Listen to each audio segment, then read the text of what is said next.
Thank you, Jesus. Thank you, Lord, for loving us, Jesus. We praise you so much, Lord. Thank you, Jesus, for your word, for your presence this morning. Thank you, Lord, that you were there at the end of the line. No, thank you, Jesus. We praise you. Thank you, Lord. Dahil yung iba, naubos na yung kanilang PC, yung kanilang linya. No, naubos na.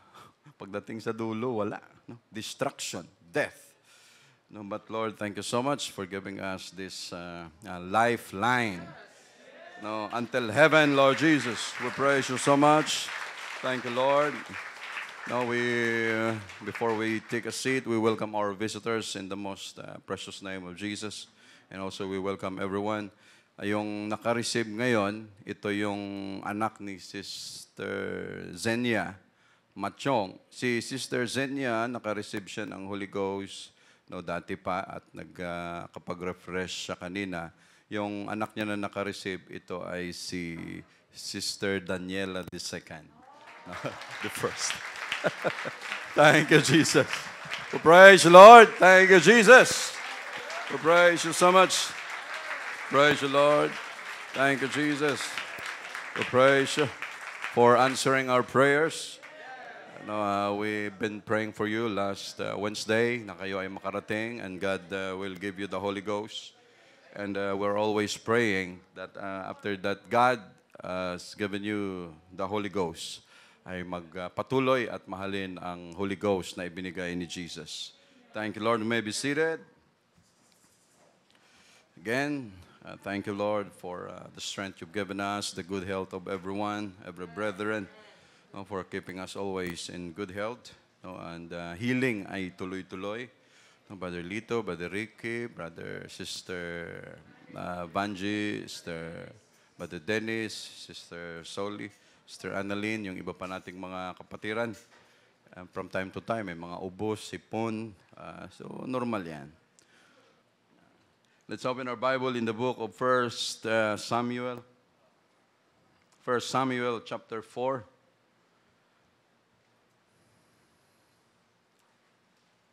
Verse 12. Umpisa tayo sa verse 12, pero marami tayong babasahin mamaya.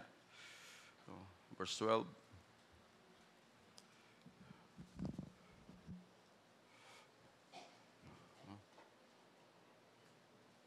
Verse 12.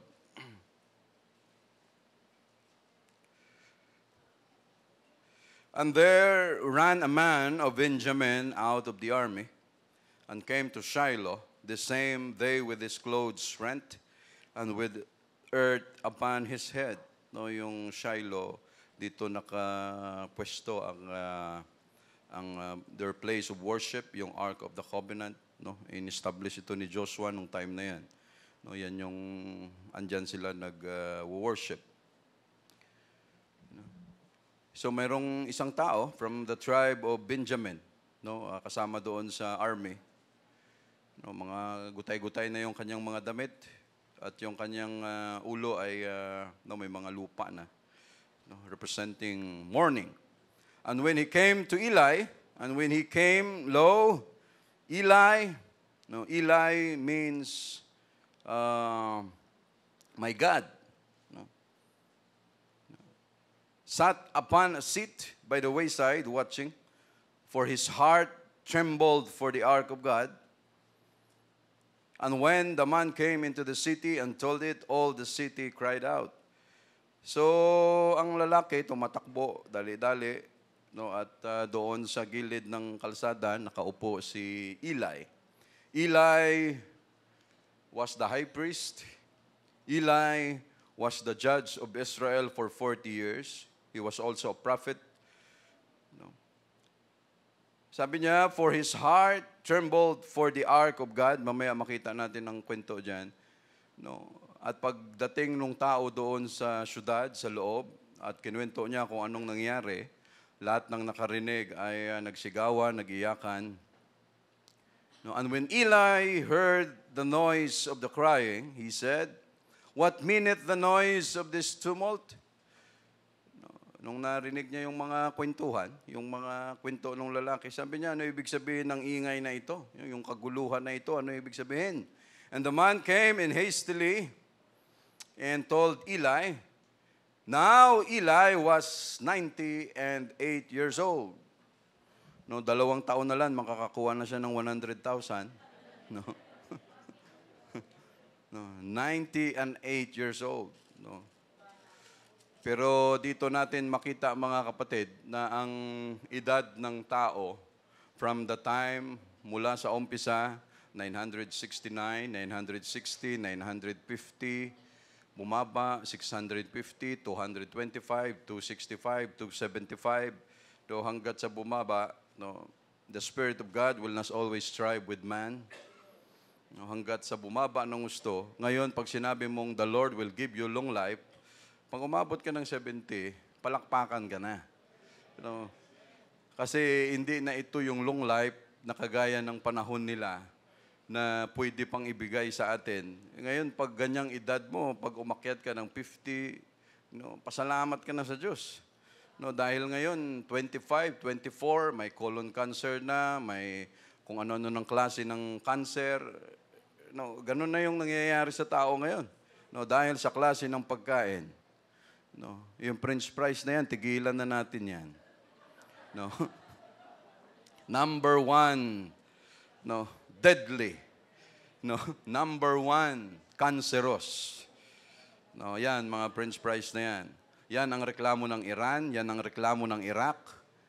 No, sabi niya, nung pumasok dito, ang mga pagkain, ang mga restaurant ng Western, ng US, pumasok ang McDonald's, pumasok ang, hindi naman Jollibee, pumasok ang mga Burger King, kung ano-ano pa, Starbucks, lahat. Sabi niya, yung dating mga macho dito,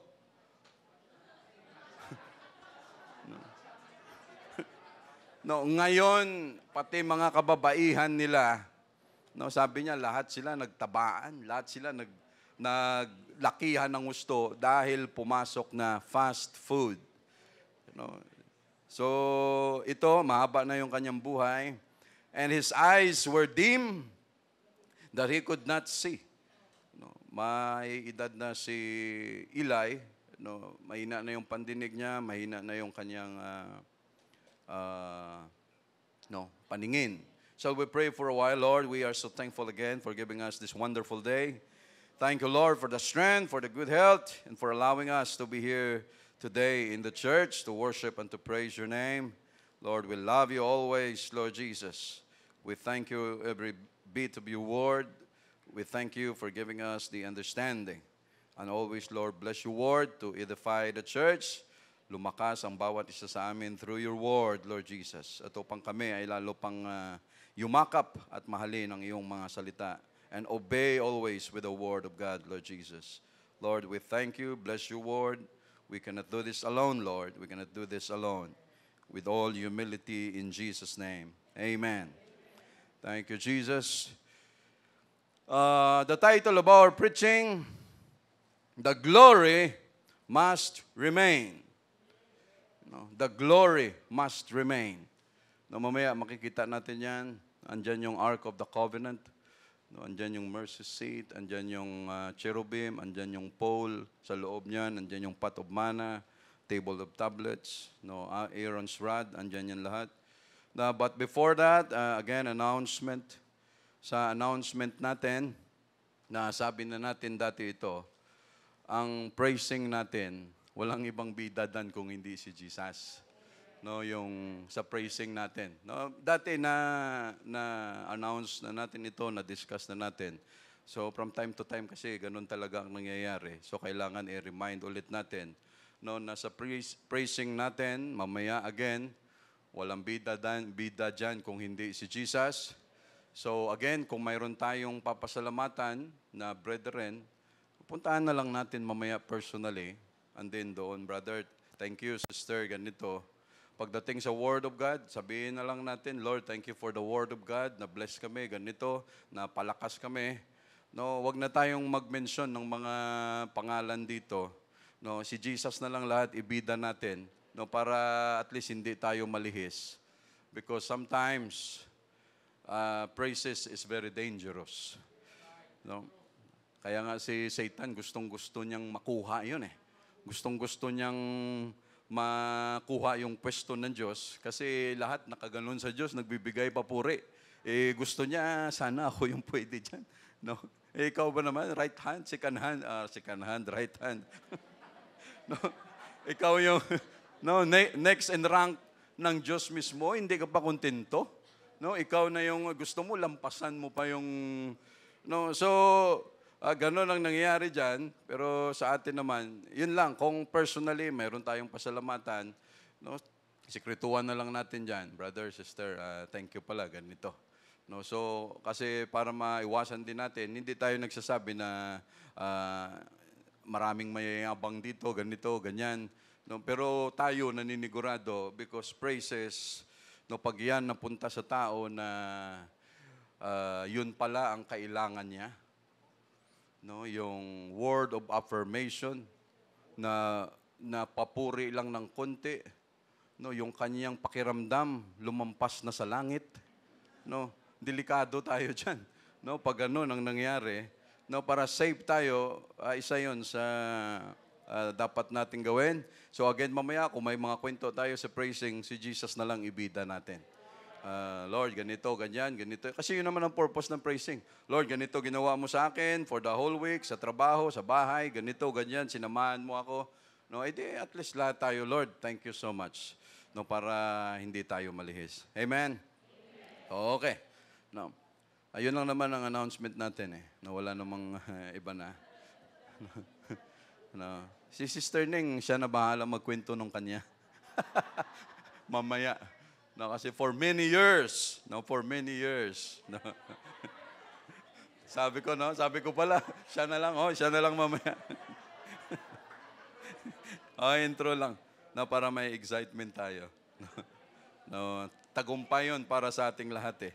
You know, sabi nga ng Tanduay, emperador ba yun? Para sa tagumpay. No. Para sa tagumpay, pero pagkatapos lahat bagsakan eh. No, kalukuhan talaga yung mga ganong klase. Pero pag sa atin, pag sinabi natin, because of Jesus, dahil tayo ay nagtagumpay, no, at wala nang iba pa. So again, ito mga kapatid, basahin natin. No, yung iba dito nabasa na natin kanina. And the man said unto Eli, I am he that came out of the army, so verse 16, and I fled today out of the army. And he said, what is there done, my son? Sabi niya, ano na nangyari doon sa bakbakan? Kasi, naibay ko kwento ko na lang para mabilis. No? Kasi nagbakbakan, the Philistines against the Israelites. And during this time, panahon ng mga judges ito. No, pag sinabi nating mga judges, mga hukom, no, ang Diyos naglagay ng isang tao diyan sa buong Israel to judge the Israel, to guide Israel, no, as their overseers, give them direction kung anong dapat mangyari. Andyan ang prophet, andyan ang siya rin yung judge mismo. No, so paiba-iba sila diyan. Pag ang mga Israelites, sobrang dami na ng kasalanan magawa, ang Diyos magpapadala ng mga kalaban para sila pahirapan. Pag nahirapan na sila, sisigaw na naman sila ulit, Lord, tulungan mo kami, hindi na namin kaya. Ang Diyos magpapadala na naman ng judge, ng tao, para i-guide sila ulit. So for ilang taon, okay na naman sila. Hanggat sa lumabas na naman, no, ang ugali talaga ng mga Israelites, no, na talagang pasaway. So pag lumabas na naman yan, ang Diyos magpapadala na naman ng panibagong kalaban nila. So this time, ang kalaban nila ay mga Philistines. No, sa time ni Eli, sa time ni Samuel, si Samuel dito ay medyo bata pa. No? So I fled today out of the army, and he said, what is there than my son? Sabi niya, anak, anong nangyari doon sa bakbakan? So verse 17, and the messenger answered and said, Israel is fled before the Philistines. No, nagtakbuhan ang mga Israelites, kalaban ng mga Philistines, and there had been also a great slaughter, no, among the people, and thy two sons, also Hophni and Phinehas, are dead, and the ark of God is taken. No. Sabi niya, matindi ang bakbakan na nangyari, matindi ang patayan na nangyari. No. Yung dalawa mong anak andoon, ito ay mga pari. No. si Hophni at saka si Phinehas andoon. Sabi niya, patay sila pareho. At ang Ark of God ay nanakaw or nakuha ng mga Philistines, ng mga kalaban, for 500 years. No. Ang Ark of the Covenant hindi nagagalaw sa pwesto niya. And then suddenly, after 500 years, napunta sa kamay ng mga kalaban, and God allowed it to happen. No, hinayaan ng Diyos na mangyari yun. And it came to pass when he made mention of the ark of God that he fell from off the seat backward by the side of the gate, and his neck brake, and he died. For he was an old man and heavy. Alam na natin, pag sinabing heavy, heavy talaga. No. And he had judged Israel 40 years. For 40 years. So habang nakaupo siya doon, nakikinig sa kwento ng isang sundalo, nung narinig niya ang Ark of the Covenant, dalawa niyang anak namatay, no, bigla siyang inatake sa puso, nung natumba doon sa kanyang upuan, dahil sa kanyang bigat, pagbagsak niya, bali yung kanyang liig, neck, tama ba? No, yung neck niya, bali, diretso patay. No, ang sabi dito, he judged Israel 40 years. No, 98 years old siya rito. No. At makikita natin mamaya bakit nangyari sa kanya to, bakit nangyari sa kanyang dalawang anak, no, bakit nangyari sa Israel ang ganitong klaseng pangyayari. And his daughter-in-law, sa verse 19, Phinehas, and his daughter-in-law, Phinehas' wife, was with child. No, nagdadalang tao ito, malapit ng mga anak, near to be delivered. And when she heard the tidings that the ark of God was taken, and that her father-in-law and her husband were dead, she bowed herself and travailed, for her pains came upon her. No, dahil malapit na siyang manganak, narinig niya na ang Ark of the Covenant, nakuha ng mga Philistines, yung kanyang father-in-law na si Eli ay namatay, yung kanyang mister namatay, yung kanyang brother-in-law namatay. Nung narinig niya, bigla siyang napaanak. No? Dahil sa tindi, no? At during this time ay nagtatrabail na siya. No? And about the time of her death, no, nung mamamatay na siya, the women that stood by her said unto her, "Fear not." Sabi niya, huwag kang matakot. Yung mga andon sa paligid niya ng mga kababaihan, sabi niya, huwag kang matakot. For thou hast born a son, but she answered not, neither did she regard it. Sabi niya, huwag kang matakot. Yung pinanganak mo ay isang lalaki, pero wala siyang nasabi kahit ano. Siguro lupay-pay na, no, talagang bagsak ka na, ikaw ba naman manganak, tapos yung heart mo pa, ganun ang narinig mo ng mga kwento. So totally lupay-pay, no, wala nang masabi pa, pero mayroon pa siyang kunting hininga, no, para magsabi sa verse 21, and she named the child Ichabod, no, saying, the glory is departed from Israel. No. Sabi niya, pangalanan niyo na lang na Ichabod, no, dahil ang glory, ang kaluwalhatian, no, dito sa Israel nawala na. No, because the ark was taken. No, the glory is departed from Israel because the ark of God was taken, and because of her father-in-law and her husband. And she said, the glory is departed from Israel, for the ark of God is taken. No, yan ang ibig sabihin ng Ichabod. No, where is the glory? The glory has departed from Israel. No, the son of Phinehas, the grandson of Eli. No, Eli means my God. No, Hophni, ibig sabihin ng Hophni, pugilist. No, ibig sabihin palaaway ito. No, fighter. Hophni. Phinehas, ang ibig sabihin naman yan, serpent's mouth. No. No, alam naman natin, serpent's mouth. No, and they are both wicked priests. No. Samuel asked of God. Yan ang kanilang mga ibig sabihin, mga kapatid. No, so sa kwento natin dito, No. Daanan natin mga kapatid, no, ano ba ang mayroon dito? Bakit nagkaganito ang nangyari? No? The ark, daanan muna natin sa, para klaro tayo dyan. Ano ba ang mayroon sa Ark of the Covenant? No? May babasahin lang ako rito. For 500 years, ang ganda ng pwesto ng Ark of the Covenant. No? No. Sa chapter 25 ng Exodus, verse 10,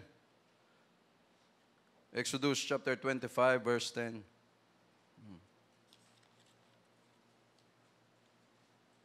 And they shall make an ark of shittim wood, 2 cubits and a half.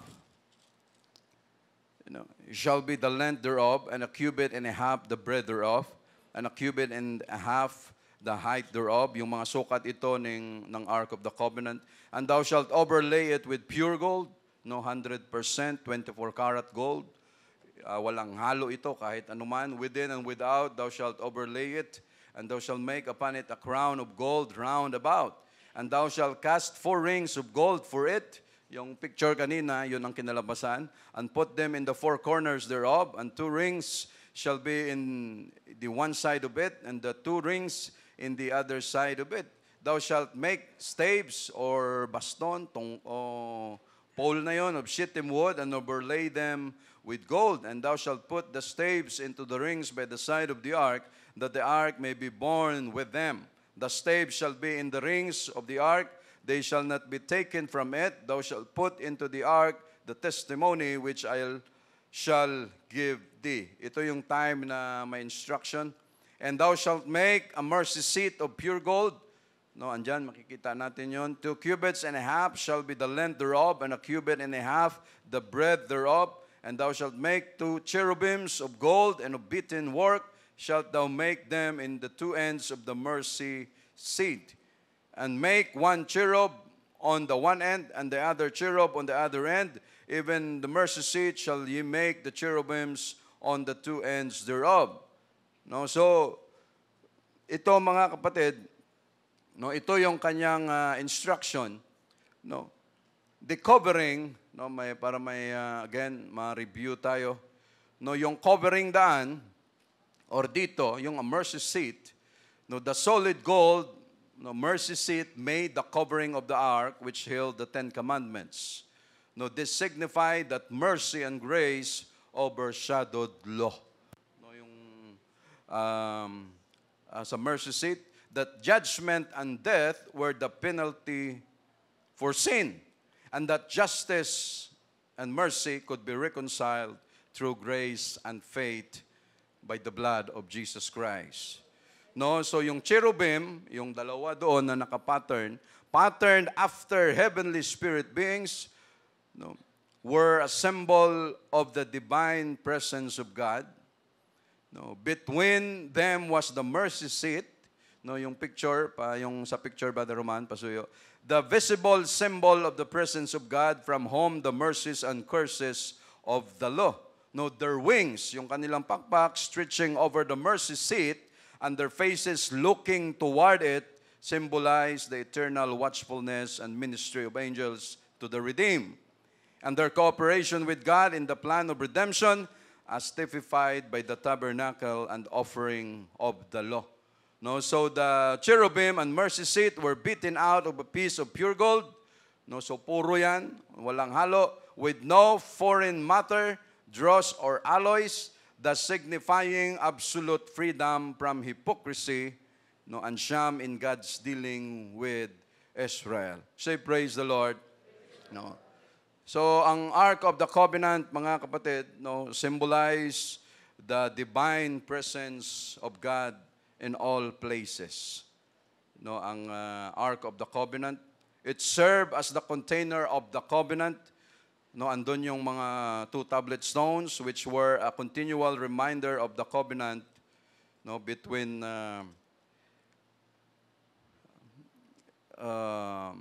God and Israel. No. Also contained the pot of manna, symbolizing the bread of God from heaven. No, Aaron's rod was placed in it later as a witness to Israel of God's choice of the priesthood. So yan yung kanyang mga laman dyan. So the ark was placed at the middle point just inside the veil, which divided the holy place from the most holy. No, so ito, sabi niya, the ark was never carried in processions and was kept concealed, being covered in transportation. No, pag nagbiyahe na sila, naka-covered na yan lahat. Hindi yan pwedeng galawin ng kung sino-sino lang. Ang gagalaw lang dyan yung pare na naka-assign dyan. A man was killed for even seeking to steady it. No, so napatay dyan sino yung napatay doon? Si Uza, no, dahil ginalaw niya. So binasa lang natin yan mga kapatid para may idea tayo. No, so Ichabod means the glory has departed from Israel. No, ano ba ang nangyari dito sa kwento natin? Sana yung marka ko rito. Yung binasa natin kanina mga kapatid, no, as summarize doon sa kung ano ang nangyari. Pero isa-isahin natin ito mga kapatid. No, bakit nga ba ganun ang nangyari? Sa chapter 3 ng 1 Samuel, chapter 3. No. Chapter 3, verse 11. Samuel chapter 3, verse 11. And the Lord said unto Samuel, Behold, I will do a thing in Israel, at which both the ears of everyone that hear it, it shall tingle. No?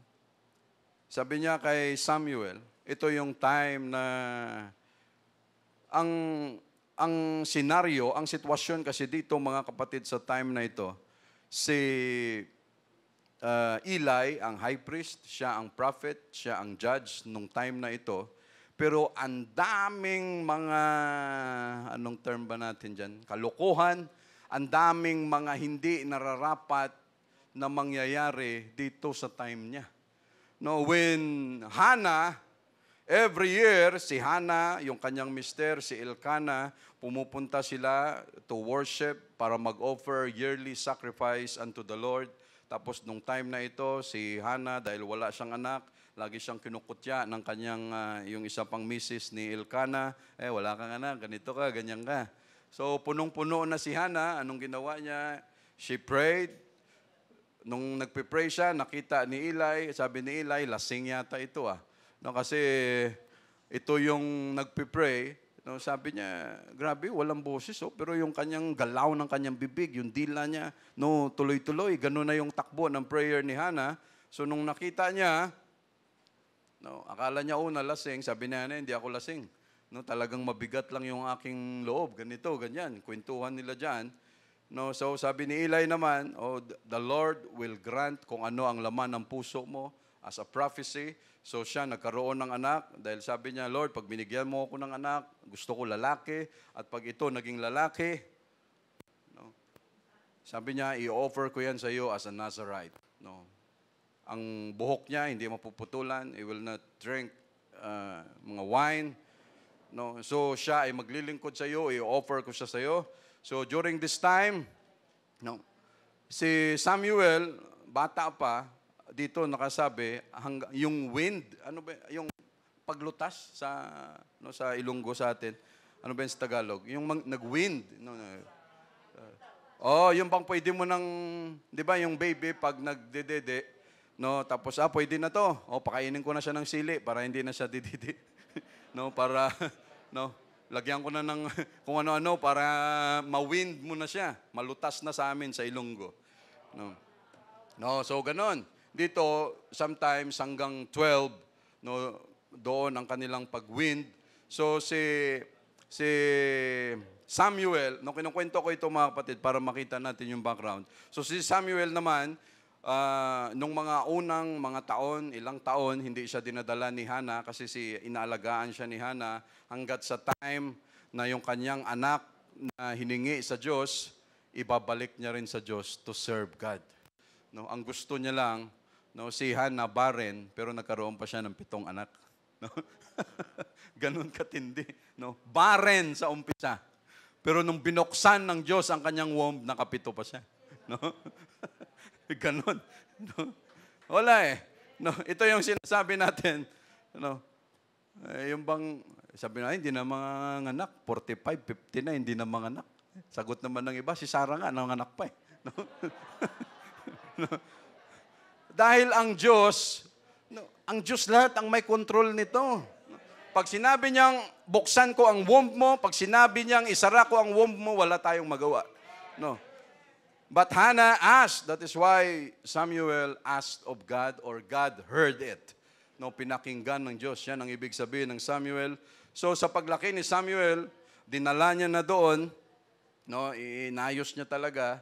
So ito mga kapatid, yung sinasabi rito sa Leviticus, sa Exodus, no, ang lalaki na mag-minister dito bilang trabaho, no, alalay ka dito sa gawain, sa tabernacle, sa temple, dapat ang age mo 25 to 30. No, ito another controversy ito. No, bakit ito young child andito na siya, no, because he was a Nazirite. No, and after that, yung kwento dito sa verse 11, kinuwento ng Diyos sa kay Samuel kung ano ang judgment, kung ano ang gagawin niya sa kay Eli, sa kanilang sitwasyon, sa mga anak, sa angkan ni Eli, ano ang plano ng Diyos dahil sa kanilang ginawa. No, kinuwento ng Diyos kay Samuel dito, no, si Samuel tinawag ng Diyos 3 beses habang siya ay natutulog. Habang natutulog siya, Samuel. No, biglang gising si Samuel, takbo kay Eli, My Lord, tinawag mo ako? No, andito ako kasi tinawag mo ako eh. Sabi ni Eli, hindi kita tinawag, balik, tulog ka doon. No. Maya-maya, sabi na naman ng Diyos, Samuel! No. Takbo na naman siya kay Eli. No. Sabi niya, Master, tinatawag mo talaga ako eh. Hindi kita tinawag, tulog ka doon. No. Pangatlo na, Samuel, bangon, tinatawag kita. No. Wala pa rin, takbo siya kay Eli. No. And then sa pangatlo, no. Why? Because Samuel was a child. This was the first time na na-encounter niya na siya tinatawag ng Diyos. No. Sa umpisa, wala tayong kamuang-muang kung paano ang Diyos magparamdam sa atin. Wala tayong kamuang-muang kung ano ang gustong message sabihin sa atin ng Diyos dahil umpisa pa lang tayo eh. No, ang alam pa lang natin na binigyan tayo ng Holy Ghost ng Diyos, nagsisi tayo sa ating mga kasalanan, we're baptized in His name. So hindi ibig sabihin na pag umpisa mo kaagad, Lord, I know your voice. No, walang ganun. No, so si Samuel, hindi niya rin alam. And then sa pangatlo na, pag pangatlo, sabi sa kanya ni Eli, now I know. No, sabi niya, alam ko na. No, kasi ganun din ang experience ni Eli. Sabi niya, pag nakarinig ka ulit ng boses na yan, sabihin mo, Lord, andito ako, nakikinig ako. Anong gusto mong sabihin? No? Kasi na-perceive na ni Eli at alam niya na si Samuel hindi gumagawa ng kwento no, na tinatawag mo ba ako ganito? No? And Samuel heard it audibly. No, talagang dinig na dinig niya. Kaya ang kanyang message kay Samuel ganito sa verse 11, And the Lord said unto Samuel, Behold, I will do a thing in Israel at which both the ears of everyone that heareth it shall tingle.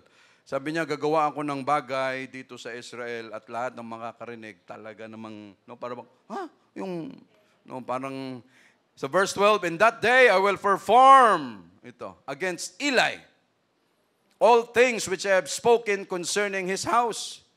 When I begin, I will also make an end.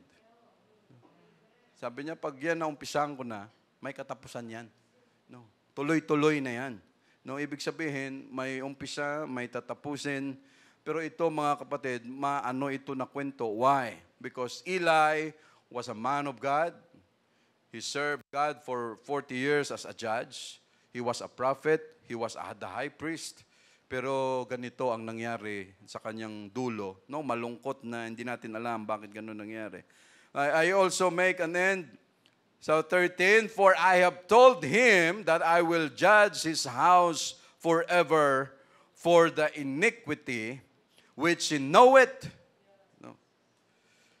Sabi niya, ihuhusgahan ko ang kanyang buong sambahayan, no, forever, magpakailanman dahil sa mga kasalanan na kanyang nalalaman, because his sons made themselves vile and he restrained them not. Grabe ang responsibility. No? More responsibility, more authority, more accountability. No? Ayan, mabigat ang kanyang trabaho. No? Sabi niya, dahil sa mga alam mo ng mga kasalanan, alam mo kung ano ang ginagawa ni Hophni at saka ni Phinehas. No, nilapastangan nila ang tabernacle, no, ang Ark of the Covenant, kung ano-ano ang kanilang pinagagawa, pero hindi mo sila pinigilan, hindi mo sila sinabihan, you have all the responsibility. No, grabe ang kanyang responsibility. No, at dito sa Biblia, ang responsibility ng high priest, just like Aaron, yung kanyang mga anak, hindi sila exempted sa kung ano ang judgment ng Diyos. No, dahil kayo nagkasala, akala nyo exempted kayo? No? Ikaw ang number one na may malaking obligasyon, may malaking responsibility. Pag ikaw nagkasala, magdala ka ng baka rito, ng mamahalin, ng tupa. Pag ikaw nagkasala, okay, pwede na sa'yo ang turtle dove. Pero ikaw na pare, high priest, huwag mo kong dalhan ng turtle dove. No? Dahil mas matindi ang iyong responsibility. No? You have the authority, but you have the responsibility and accountability. No? And therefore, I have sworn unto the house of Eli that the iniquity of Eli's house, no, sabi niya, yung kasalanan ng sambahayan ni Eli shall not be purged with sacrifice nor offering forever. Grabe, no? Anong klaseng kasalanan? No, mayroon na ang sabi ng Diyos, yung kasalanan ng buong sambahayan ni Eli, no, kahit anong gawin nila, yung offering, yung sacrifices, hindi oobra yan para mabura ang kanilang ginawa na kasalanan sa mata ko. No? Kahit anong gawin nila. Grabe ang Diyos. Ano? Behold the goodness and severity of God. No? Yan sabi. The judgment of the Lord, it doesn't come speedily. No? Sabi niya, kaya sabihin natin, Lord, ito makasalanan na tao, bakit buhay pa rin? Lord, ito pag tumungga, grabe. No, container, pero tingnan mo, buhay pa rin, Lord, oh.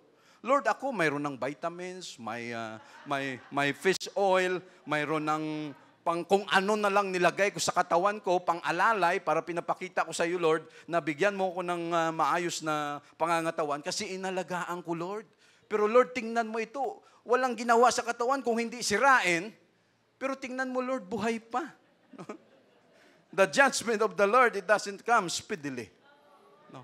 No, but when it comes, it will grind you to powder. No? Sabi niya, pag ang judgment, ang paghuhusga ng Diyos, hindi mabilisan, dahan-dahan lang. Pero sabi niya, pero pag yun dumating, sabi niya, pulbos ka. No? No, kahit anong sistema mayroon ka sa katawan, napakatigas, o sabi niya, it will grind you to powder. No.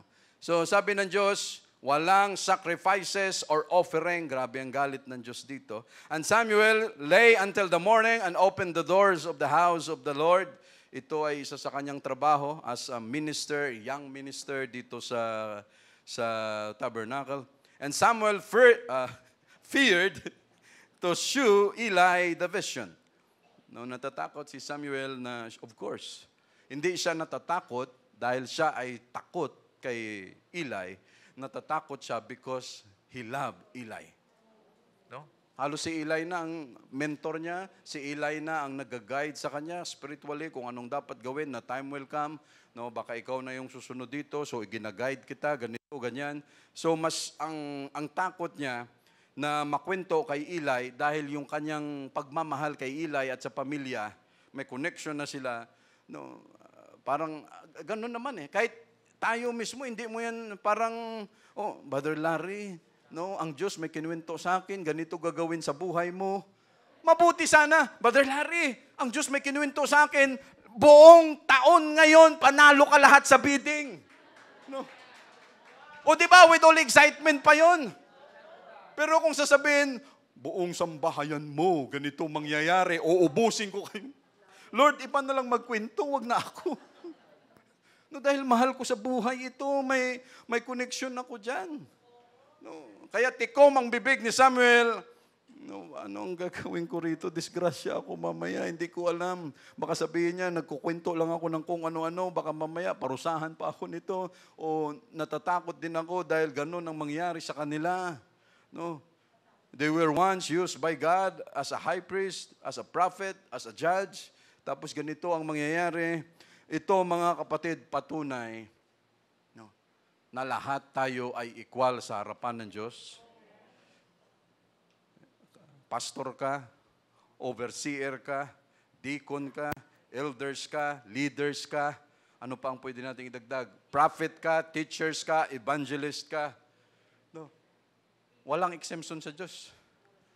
Pag tayo nakagawa ng kasalanan, haharapin natin sa Diyos.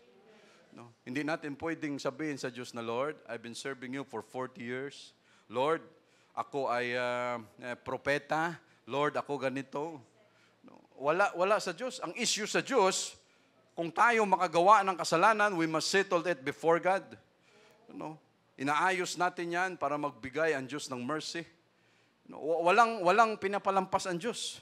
No, dito sa sitwasyon, mga kapatid. So, and Samuel feared to shew Eli the vision, sa verse 16. Then Eli called Samuel and said, Samuel, my son, no, anak. And he answered, Here am I. And he said, What is the thing that the Lord hath said unto thee? No, ano ba yung mga sinabi sa iyo ng Panginoon kagabi? No? Sabi ni Samuel siguro, umiiwas na nga ako sa iyo eh. No, tinawag mo pa ako. No? But it was destined by God. No, na talagang ito ang mangyari. I pray thee, hide it not from me. No, nakikiusap ako sa iyo, Samuel. Huwag mo nang itago sa akin yan. God, though so today, no, baka parusahan ka pa ng Diyos kung itatago mo yan sa akin, and more also. No, and if thou hide anything from me of all the thing that he said unto thee, and Samuel told every whit, every bit, every detail. No, kinuwento ni Samuel and hid nothing from him, and he said, It is the Lord, let him do what seemeth him good. Ano kayang pakiramdam, ano? No? Si Samuel ang nagdala. Sabi niya, Master, ito ang mangyayari sa iyo, sa pamilya mo, sa bahayan mo, sa apo mo, lahat. Ganitong mangyayari sa kanila dahil sa kasalanan na nagawa ninyo, nakita mo kung anong pinagagawa ng mga anak mo, pero hindi mo pinansin. Hinayaan mo lang, nilapastangan nila ang tabernacle, ang Ark of the Covenant, ang mga offering, no, lahat nilapastangan nila. Wala kang ginawa dyan, hinayaan mo lang. Because you honor your sons rather than God. No, more than God. No? So, Usemet him good. So sabi ni Eli, sabi niya, kung saan pa, wala tayong magawa dyan. Yan na yung sinabi ng Diyos. So, wala na rin akong magawa. Tanggapin ko na lang kung anong pwedeng mangyari. No, ganun pala talaga. Pero hindi ganun ang Diyos, mga kapatid.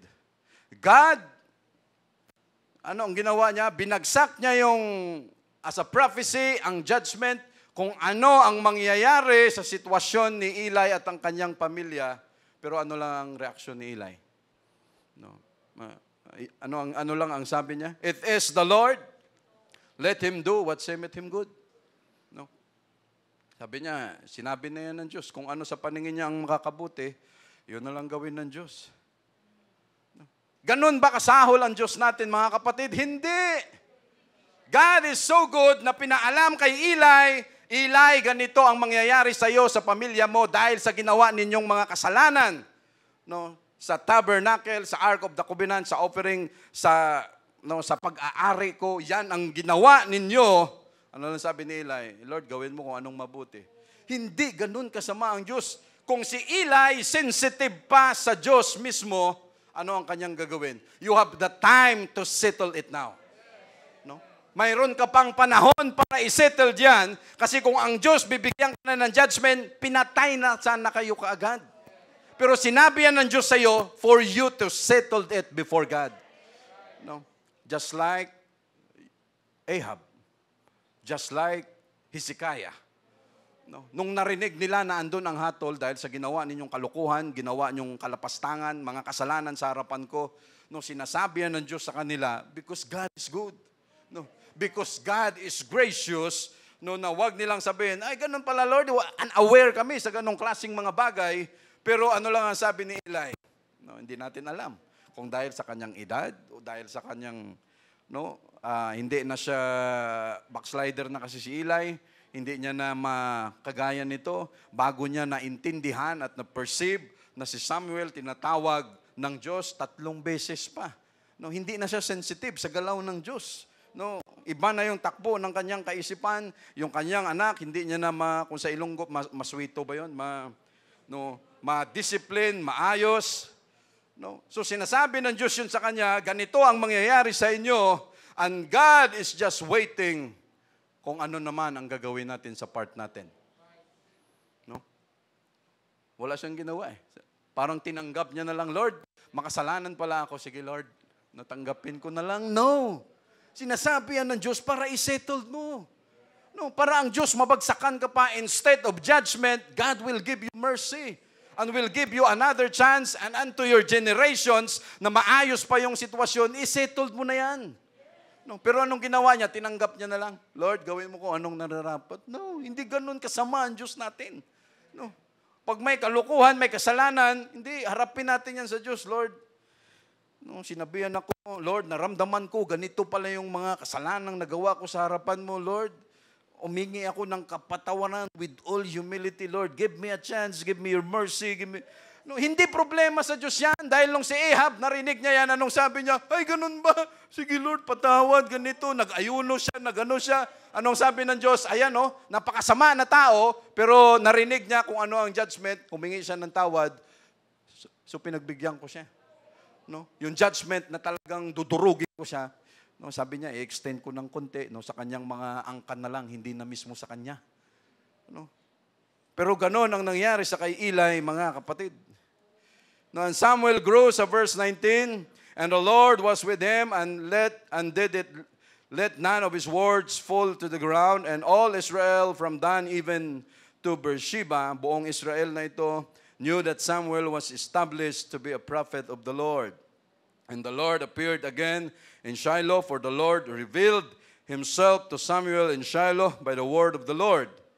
No? So ito, mga kapatid, no, yung binasa natin kanina, basahin natin ulit, bakit ano ba ang pinagagawa rito, mga kapatid, ng mga anak ni Eli? No, bakit ang tindi ng galit ng Diyos? Ang hirap ng may mga anak, ano? No, sa mga single na walang anak, God bless you. Jesus bless you more. No? Sa may mga anak naman, ang hirap magdisiplina, ang hirap mag-alaga, ang laki ng responsibility na pag lumaki na yan, pag yan napalaki ng tama, sabihin ng tao, bida yung tatay. No? Yan, biblically. Pag may diferensya yung mga bata, sasabihin, anong ginawa ng nanay dito? No? Bakit nagkaganito? Because ang mother andun na iiwan sa loob. Ang tatay, nanay, nag-uusap kung anong dapat gawin sa bata. Pag alis ng tatay, ang nanay, maiiwan, siya lahat magpupurganyan, siya lahat magsasabi, instruction, discipline, kung ano na pag-usapan ng mag-asawa, ng mag-sweetheart. No? Tapos i-impose niya yan sa mga bata hanggat sa lumalaki. No? Kaya pag ang bata lumaki, rebelde, pasaway, ganito, ang lahat ng effect doon sa nanay. Pero pag naging maayos naman, bida yung tatay. No? Kawawa naman yung nanay, no? Para bang, ako naghirap niyan sa bahay. No, pag alis mo, sasabihin mo, naghanap buhay ka sa opisina, yun lang naman ang gagawin mo eh. No, pagbalik mo rito, no, lahat akin, pagising ko pa lang, kahit tulog ako, ang isip ko tumatakbo kung anong gagawin ko pag-asikaso sa inyo. No, ganun ang nangyayari. No, napakalaking responsibility. No, and glory to our mga nanay na andito. Glory to God for giving them the strength. Thank you, Jesus. No. Sa verse 12 ng chapter 2, ito mga kapatid, inisa-isa natin kasi ang kwento, yun bang sila may katungkulan, may tinatrabaho sa Diyos, No, pero ang ending ganito nangyari. No, nakakalungkot. No. Sa verse 12 sa chapter ano ba yung sinabi ko niya? Chapter 2. No, ito verse 12. Ito ang kanilang sitwasyon. Now the sons of Eli were sons of Belial. They knew not the Lord. No. Saan ka nakakita, mga kapatid? No. Their father was the high priest and they were priest. No. Pero anong sabi dito? They are the sons of Belial, sons of wickedness, anak ng mga masasama, and they knew not the Lord. Paano nangyari? Yung tatay nila, high priest, sila mga priest. Tapos paanong hindi nila kilala ang Diyos? Pag pinag-aralan natin, takbo ng kwento, ano ang ginawa ni Eli? Bakit? Yung kay Samuel, ganun din ang problema niya dyan. Ano rin? Mga masasama din. Parang, very ironic, tama ba yan? Very ironic, na sila mismo nagsiserve sa Diyos, sila mismo naglilingkod sa Diyos, sila mismo gumagawa ng mga bagay andoon sa tabernacle, sila nagpapacilitate ng lahat. Pag ang tao may dalhin na offering, sila mag-aasikaso. Pag ang tao, lahat doon sila gagawa niyan, tapos they knew not the Lord. Pwede palang mangyari yun. Ano yun? Naglilingkod sila sa Diyos, lahat parang robot. Lord, ito kasi trabaho lang. Walang personalan, walang puso sa puso rito. Basta Lord, ganito lang. Maraming ganun. Pag-hireling, ganun. Yun yung sinasabi dyan. Pag andyan na yung mga wolves, tatakbo lang yung nag-aalaga ng mga tupa, dahil bayaran.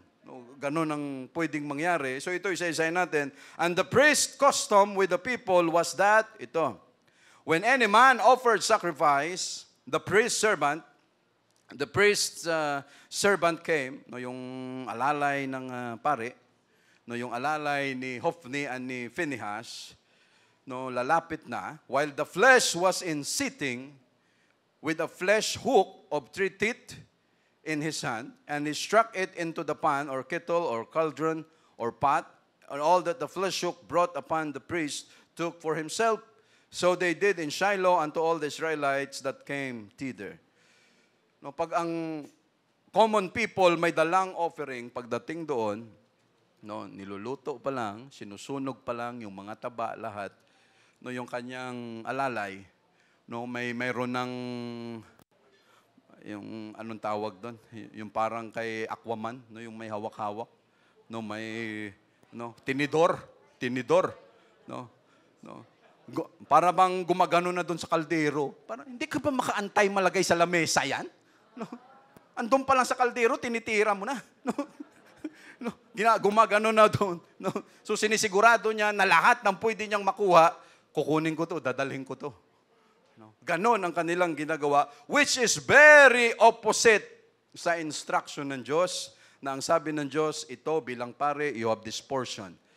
Pero lahat ng taba, sunugin muna yan sa harapan ng Diyos dahil ang taba, yun ang sweet savor. Sweet, very sweet. Yan ang napakabango, napaka-importante sa harapan ng Diyos, yung taba na yan, yung umuusok na yan. Pero wala pang ang sinusunog, wala pang ang inaayos, wala pang ang niluluto, hindi pa tapos, tumitira na yung mga, mga tigasin na mga alipin ng mga servant dito. Verse 15, also before they burnt the fat, ito, the priest servant came and said to the man that sacrificed, give flesh to roast for the priest. Bigyan mo naman ng karne dyan, yung laman, para may maihaw naman kami. Para yung pare, may maihaw naman si Hophni and Phinehas. Kasi mamaya itagay nila yan eh. May sumsuman kami, may pulutan kami mamaya. Ganon katindi ang mga to. Nilapastangan nila. Imagine. Kung ang common people, they offered to God, may responsibility na sila, how much more yung kagaya ng mga priest, ng high priest, mas matindi ang kanilang responsibility.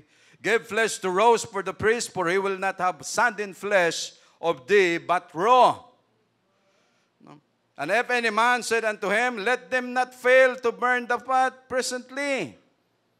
Sabi niya, pwede bang, pag may tao na nag-offer at magsabi, pwede bang, can you wait for a while? No? Are you willing to wait?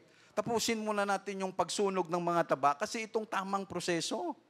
No, ito ang dapat nating ayusin. Unahin muna natin ang Diyos na makarating sa Kanya yan.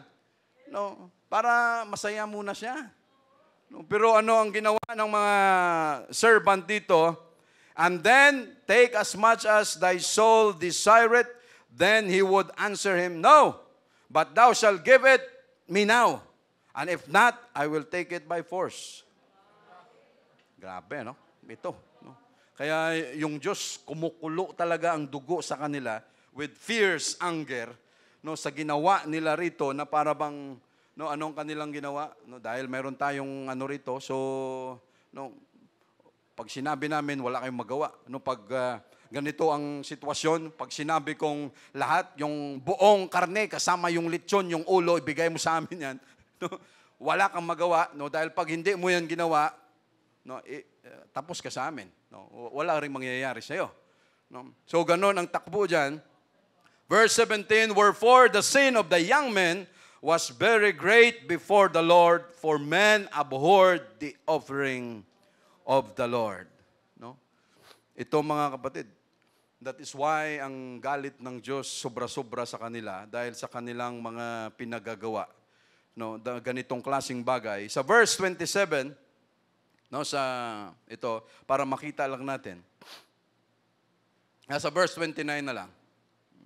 Wherefore, kick ye at my sacrifice and mine offering, which I have commanded in my habitation, and honorest thy sons above me. Mayroong isang man of God, prophet, na pumunta kay Eli sa time na ito at nag-prophesy at nagsabi sa kanya, no, ganito ang mangyayari sa buong sambahayan mo dahil sa ginawa mo, no, dahil ito ang mga reason. And honorest thy sons above me to make yourselves fat with the chiefest of all the offerings of Israel, my people. No, honoring his sons above God was by permitting them to dishonor him and his law. No? And by transgressing in those things which cause God's people to despise the worship of God and lose respect for the priesthood.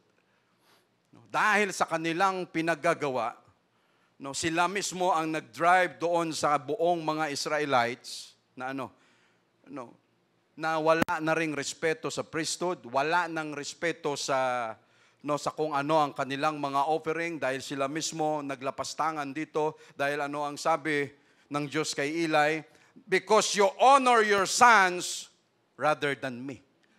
No, hindi mo makuha na pangaralan sila.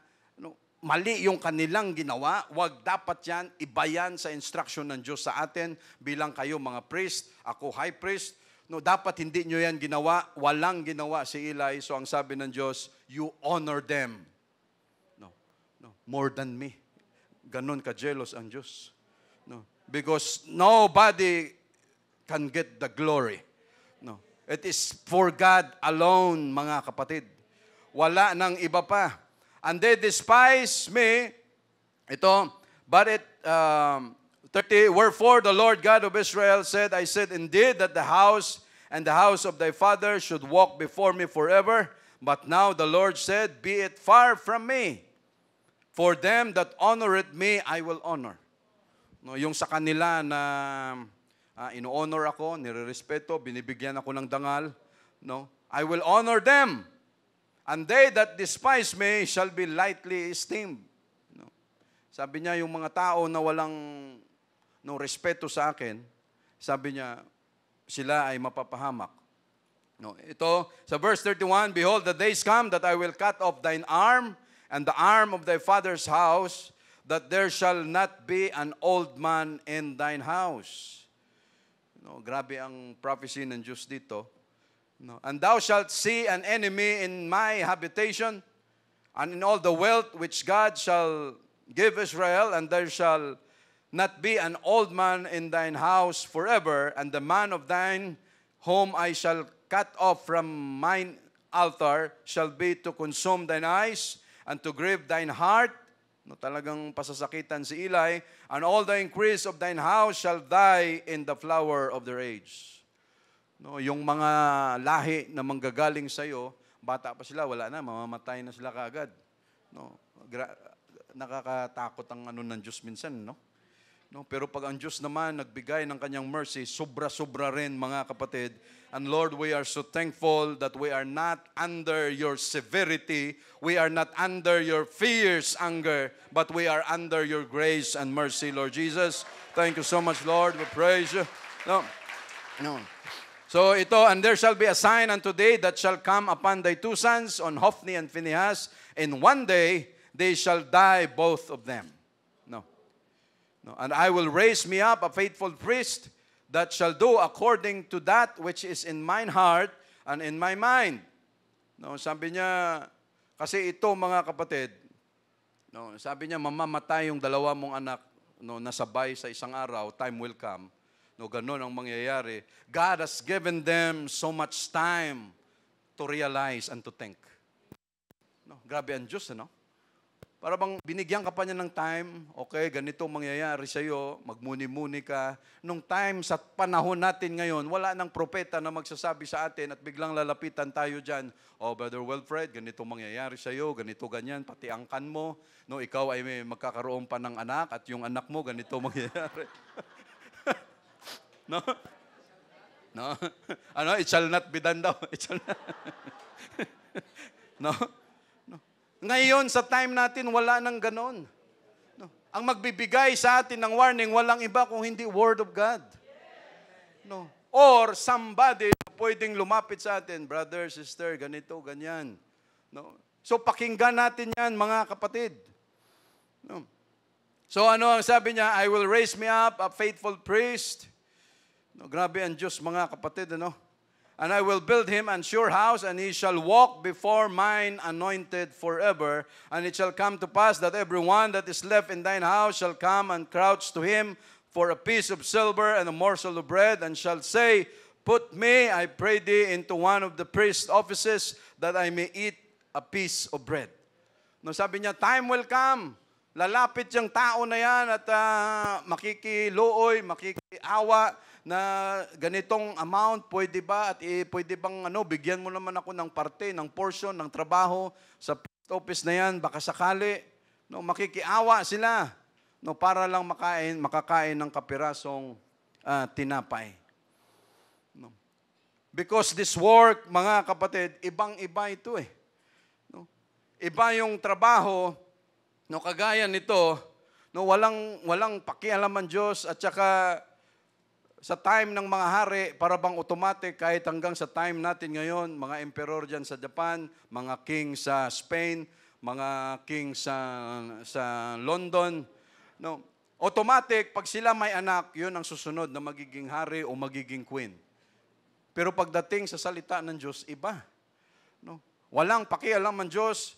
Pagdating kay Eli, dahil masama si Eli, masama yung kanyang mga anak, no, pagdating sa Diyos, hindi qualifications na ikaw, anak ni Eli, yung mga apo mo, sila rin ay magiging pari at sila rin ay magiging high priest dito, time will come. Hindi ganon ang proseso ng Diyos. In fact, ano ang plano ng Diyos? No, walang ganon.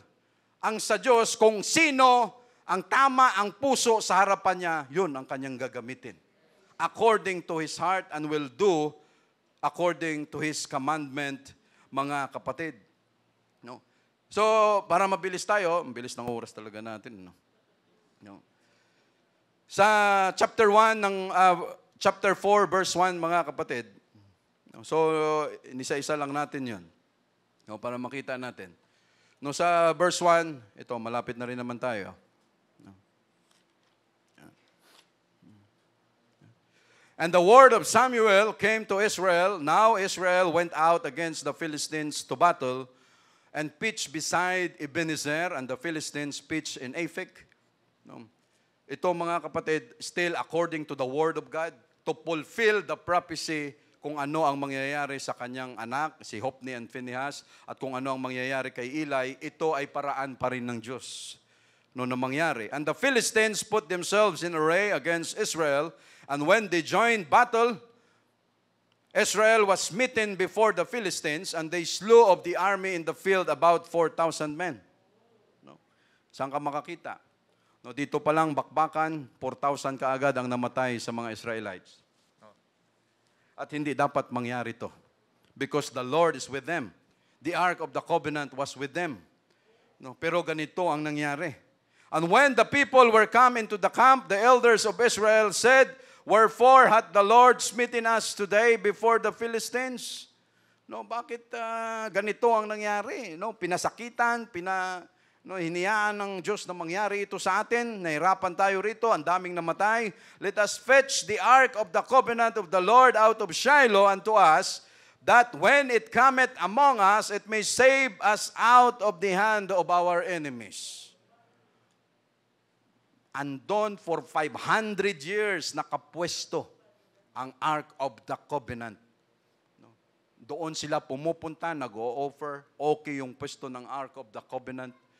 Nung time na ito, yung mga leaders, yung mga elders nila, natalo tayo. So, gawin nating agimat. No, gawin nating agimat ang Ark of the Covenant.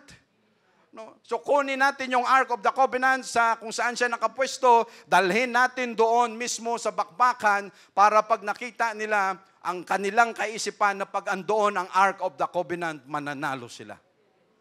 No. Ano akala nila? Mabribe nila ang Diyos? No? Ano ang akala nila? Kaya nilang masolusyonan ito? No, dahil pag andoon ang Ark of the Covenant, walang makakagalaw niyan. No, yung glory ng Diyos andoon. No, ginawa nilang para bang agimat. No, pagdala natin ito, pag mayroon tayo niyan, mga amulet na yan o ano pa man, hindi tayo tatablan ng bala, siguradong mananalo tayo. No? Yon ang kanilang kaisipan. So the people sent to Shiloh that they might bring from thence the ark of the covenant of the Lord of hosts, which dwelleth between the cherubims. And the two sons of Eli, Hophni and Phinehas, were there with the ark of the covenant. Si Hophni and Phinehas andoon dahil ito ang kanilang trabaho bilang priest. Sila magdadala ng Ark of the Covenant papunta doon. No? At sila naman hindi rin nag-isip. No?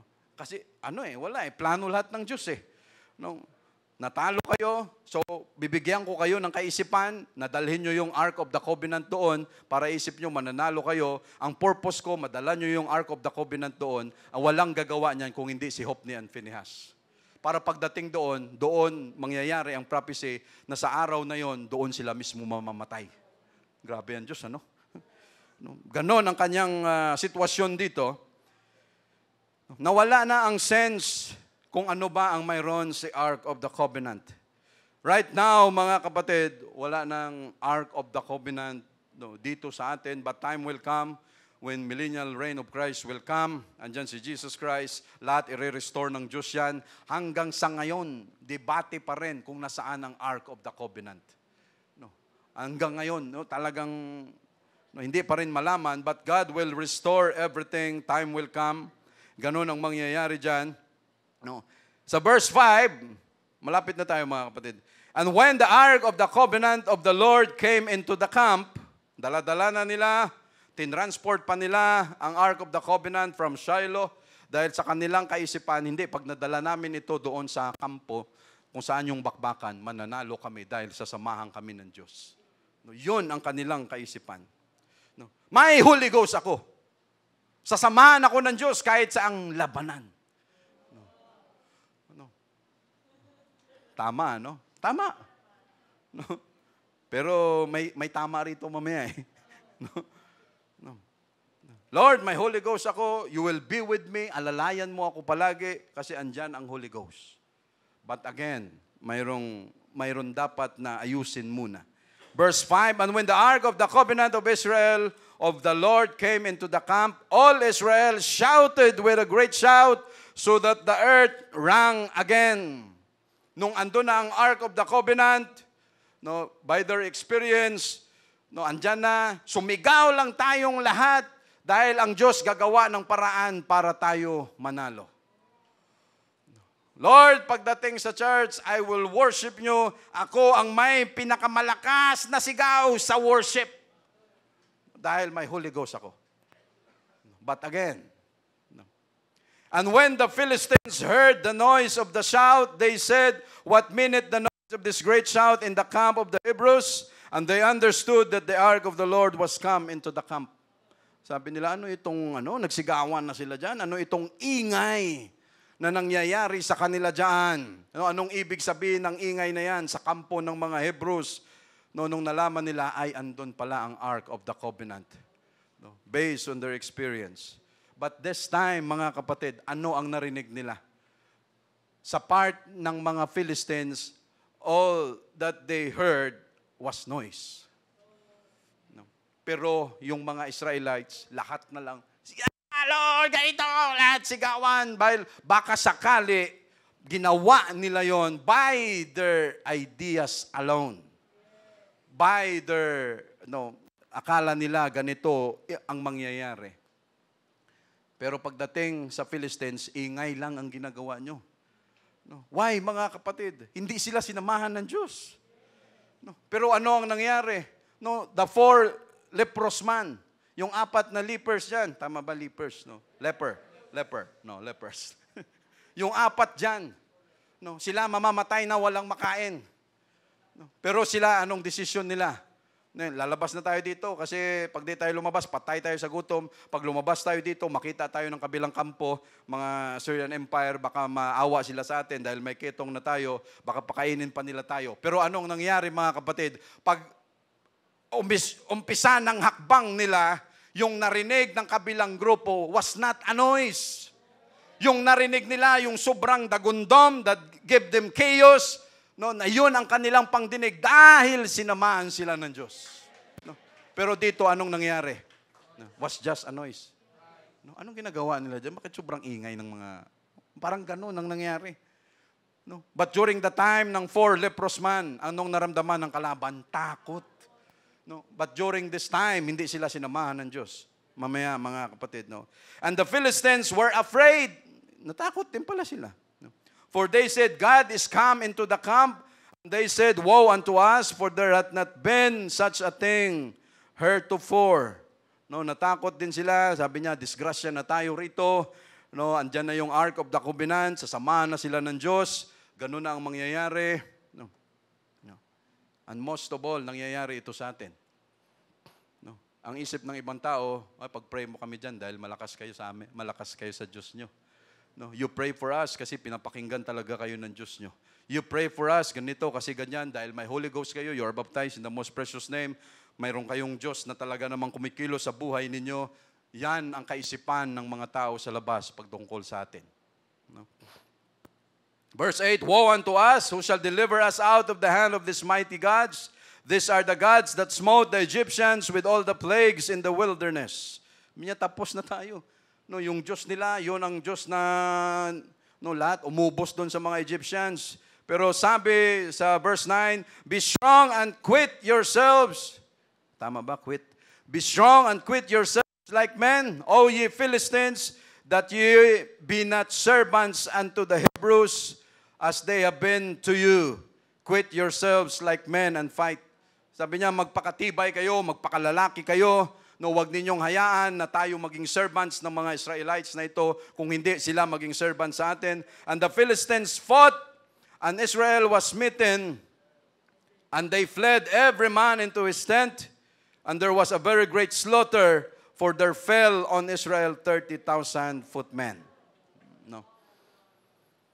Una, 4,000 plus 30,000, 34,000 mga kalalakihan sa gera ang nalagas sa side ng mga Israelites. And the ark of God was taken, and the 2 sons of Eli, Hophni and Phinehas were there. Pati yung kanyang 2 anak na pasama doon, mga kapatid, 34,000 ang namatay. Anong makukuha natin dito, mga kapatid? Yes, right now, we have the Holy Ghost. We are baptized in the most precious name of Jesus. At sa lahat ng laban natin, ini-expect natin na tayo ay mananalo palagi. Even the whole church. Pag ang whole church ay may hinaharap na sitwasyon, it is expected na tayo ay mananalo sa laban na yan, mga kapatid. Because we have the Holy Ghost. But because of sin, there will be no victory. No. We cannot always say, sabi ko kanina, Lord, may Holy Ghost ako, sasamahan mo ako, no, laban natin ito. Yes, it is true. But if there are sins committed, we must settle it before God. So He can help us, He can help you, He can help all of us, no, and have victory. No. Do not use the name of the Lord our God in vain. No. Anong ginawa nila? Gumamit sila, idea, dito kanina, dalhin natin ang Ark of the Covenant dahil sasamahan tayo. No. Hindi issue ang Ark of the Covenant. Hindi issue kung ano ang mayroon sa Ark of the Covenant na andoon ang glory ng Diyos. Ang issue dito, hindi ko kayo pwedeng samahan because of sin. No. Hindi nyo ako pwedeng i-bribe kung may kasalanan sa gitna. No, anytime, kahit wala yung Ark of the Covenant, hindi nyo kailangang dalhin yan. Pahirap lang yan sa part nyo. Ang isettle nyo muna, I will give you victory, pero ilinisin muna natin because yung pinaggagawa ninyo dahil sa gawa ni Hophni and Phinehas, sabi niya, dapat yun ang masettle dahil pag nangyari yan, wala ng kasalanan sa harapan, pwede akong kumilos. No, pero anong nangyari? Hindi sila makakilos. No, at hindi pwede mga kapatid. No, just like us. God has given us the Holy Ghost. We are baptized in His most precious name. Hindi po pwede na, Lord, may Holy Ghost ako. No, so pag tumawid ako dyan, kahit hindi ako tumingin, may Holy Ghost naman ako, i-guide mo ako. No, hindi mo ako pababayaan. No, Lord, may Holy Ghost naman ako. Tapos sa atin ng mga kalalakihan, pagdating dyan sa labas, tungga pa rin tayo. Tapos pagdating dito, sabi natin, Lord, ikaw talaga ang pinakamalakas sumigaw. Ikaw talaga. No! No, that worship is nothing. That worship is useless. No, dahil hindi natin maluko ang Diyos natin na yung bang, Lord, every week nakakagawa ako ng ganitong kasalanan. Sige Lord, bawi na lang ako pagdating ng Wednesday, pagdating ng Sunday. Back ako when I pray, ganito. No, hindi tayo nagmamalayan, wala sa intensyon ko mga kapatid na, no, but nilalatag natin ang sitwasyon. Hindi problema sa atin, sa harapan ng Diyos, ang victory. No, hindi niya problema ang magbigay ng biyaya kung anong mga needs natin. Ang problema natin sa part natin na kung may kailangang i-settle ng mga issues, no, hindi natin pwedeng ibala ang Holy Ghost palagi.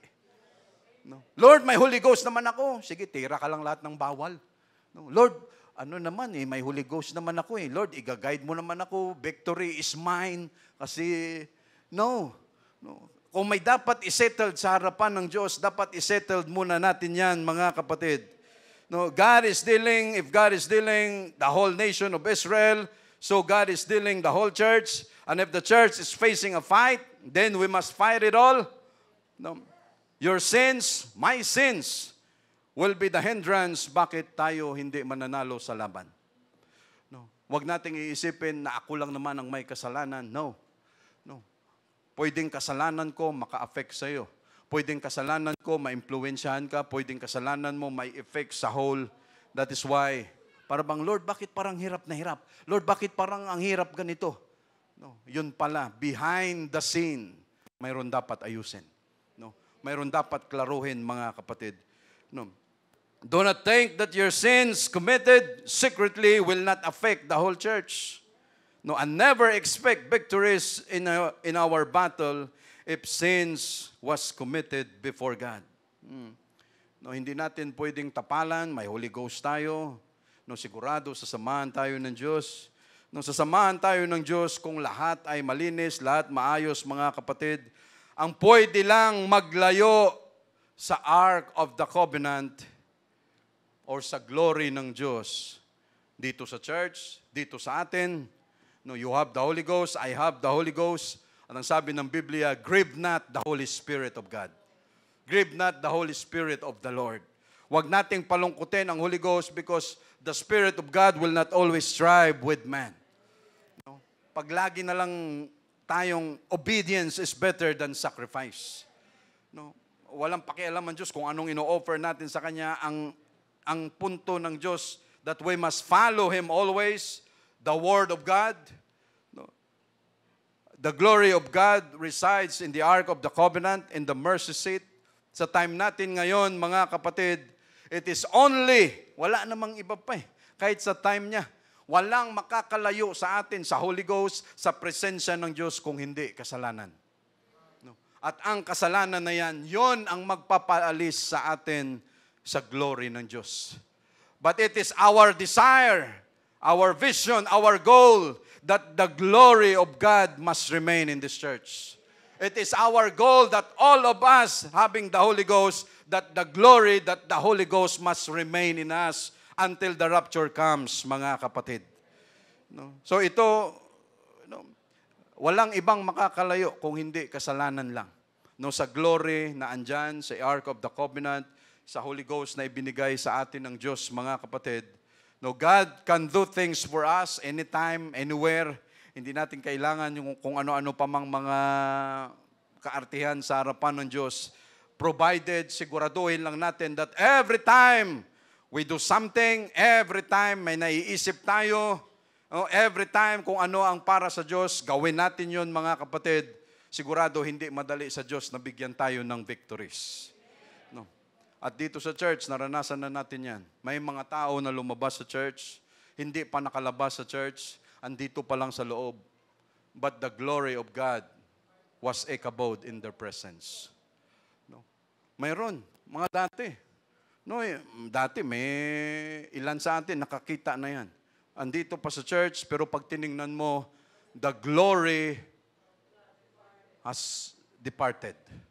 No, pag sabihin mo naman, ba't ang dilim-dilim ng mukha mo? Bakit ganito? Yung pala. No, yung Holy Ghost wala na. Ang glory ng Diyos wala na. But Lord, again, we are so thankful. No, nasa gitna na kung kami man ay may mga atraso sa iyo, may mga pagkakamali, you have given us the warning to fix it all. No, ayaw naming mangyari na, Lord, sige, tanggapin na lang natin ang judgment. No, God has given us always the opportunity na kung mayroon man tayong atraso sa Kanya, Lord, here we are. With all humility, we come before your presence. We can settle it. Have mercy on us, Lord Jesus, because we will not allow at hindi namin kaya that the glory will depart from this place. Thank you, Jesus. We praise you, Lord.